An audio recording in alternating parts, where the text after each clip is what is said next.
Hi guys. So if you've been following along with me, you know that I've lost 116 pounds so far.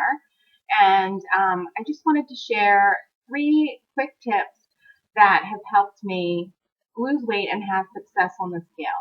So this video is really about how to avoid frustration with the scale. Because none of us want to get frustrated. We all want to get on the scale and be successful. So these aren't three tips that I've, Googled and found. These aren't three tips that someone told me about.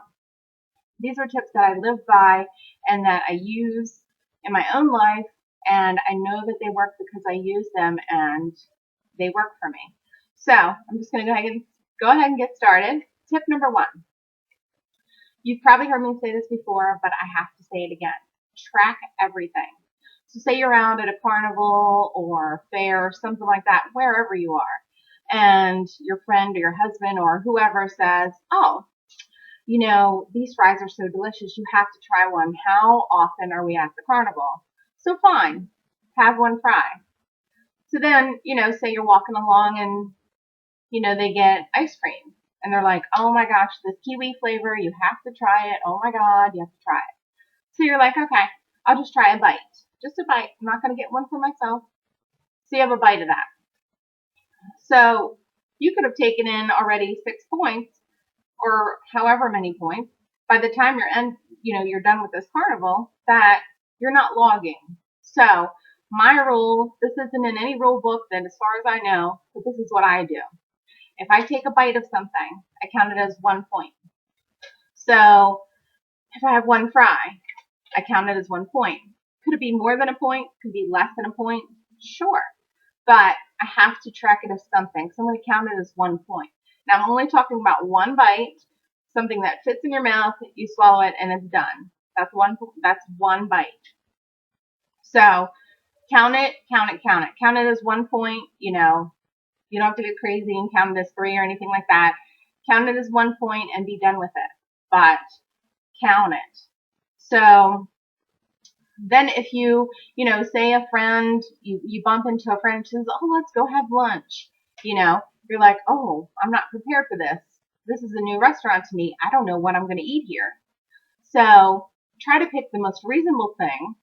And of course, you don't want to say, oh, excuse me, wait a minute while I figure out the points for this.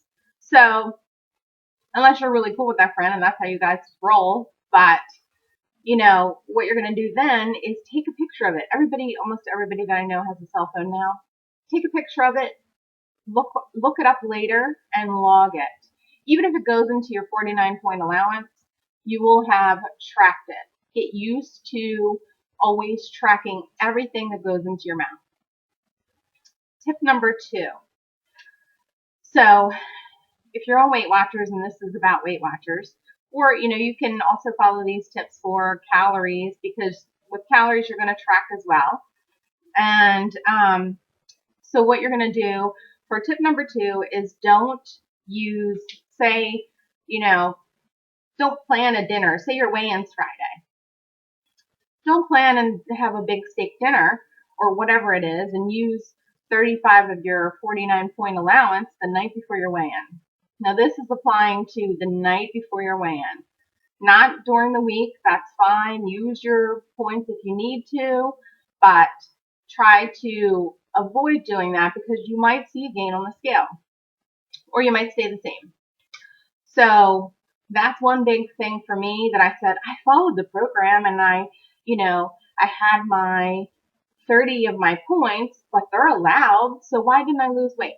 Well, the reason why is because maybe that food had extra sodium in it, maybe the heaviness of the food, whatever the case is, you do not want that extra heartache when you get on the scale and you're up when you feel like you've been following your program. Use those points another night of the week, just not before weigh-in. Now, I'm talking to people that are frustrated with the scale. If you're doing this and you're fine with it and you end up losing every week anyway, then keep doing what you're doing. But most likely, at some point, you're going to get frustrated. So these are the tips you're going to want to use. So, and then tip number 3 is your sodium. So watch your sodium. So we all know that sodium in too large of an amount is not good for us. So a friend of mine had weighed in, and she called me right away, and I couldn't wait to hear her weigh in because I was like, oh, she's going to be down. She really followed to a T. And, she called me and she was so upset, and she said, I'm up 3 pounds. I'm like, what? I was just shocked. And so she said, I don't know, I followed it perfectly. So I said, okay, let's go through. Tell me what you ate the day before your weigh-in. So she said, well, I had this, this, and this, which were all fine. And then she said, and for dinner, I had a can of sauerkraut and 2 hot dogs. Well, that was like over 1,000 milligrams of sodium. So that's the reason why she was up 3 pounds. So she weighed in the next week and she was down 5 pounds. Was she really down 5 pounds the next week? No. The sodium from the week before was showing her to be up, and then it let go, plus what she was losing the next week, and then it showed. So that would be tip number 3. Watch your sodium. Soups have tons of sodium in them. Don't get ready to go weigh in, whether you're weighing in at home or whether you're weighing in at Weight Watchers. Don't drink 2 bottles of water right before you get on the scale. You can test it out during the week. Get on the scale, drink 2 bottles of water, get back on the scale. You're going to be up. If you're not, I don't know, because that's never happened to me. But if I drink 2 bottles of water, I'm surely going to gain, even if it's a few ounces. So that's tip number 3.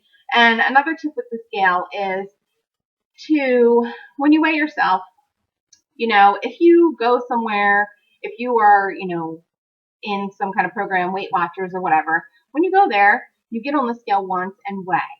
And that's the number they record. You don't get off and get back on and all this craziness. You get on and that's what it is what it is. So to avoid more frustration with the scale, especially if you're weighing yourself at home, don't get on and off and move the scale around the whole bathroom and, do a lap while you're at it. I mean, you're going to end up so frustrated that, you're just going to say, forget this. So we don't want to get to that point. So get on once. Of course, the only time that you should get back on the scale is if you realize that you had, your cell phone and some heavy objects in your pockets or something like that. Then I would say get back on, take that stuff off. I mean, and try to wear the same thing that you've worn the week before when you weigh in, because that matters. And, one time my sister was weighing in with me and she had a scarf on, and the lady said, oh, you need to take that off. So she took it off and she weighed the scarf and it was 1.5 pounds. So you don't want anything extra. So try to wear the same thing. If you're weighing at home, it's easy because you can just, not wear anything if you don't want to and weigh yourself. So those are my tips. And I just want to share them real quick. I've been getting a lot of emails and messages. People are frustrated with the scale and they don't understand. If you live by these tips, I believe that you can be successful. So there's a ton of other tips that I could share. But right now I just wanted to share with those that are frustrated with the scale and, because I don't want you to throw in the towel. It's so worth the journey. So I hope this video was helpful to you. Please give me the thumbs up if you liked it. Also, don't forget to like my Facebook page. It's Weight Watcher Girl. Just do a search for that. You should be able to find me. And don't forget to check out my blog. Well, my blog is where a lot of my stuff is. Most of my stuff, my videos, recipes, whatever is on there. So I hope this helped you, and happy weigh-in. Bye-bye.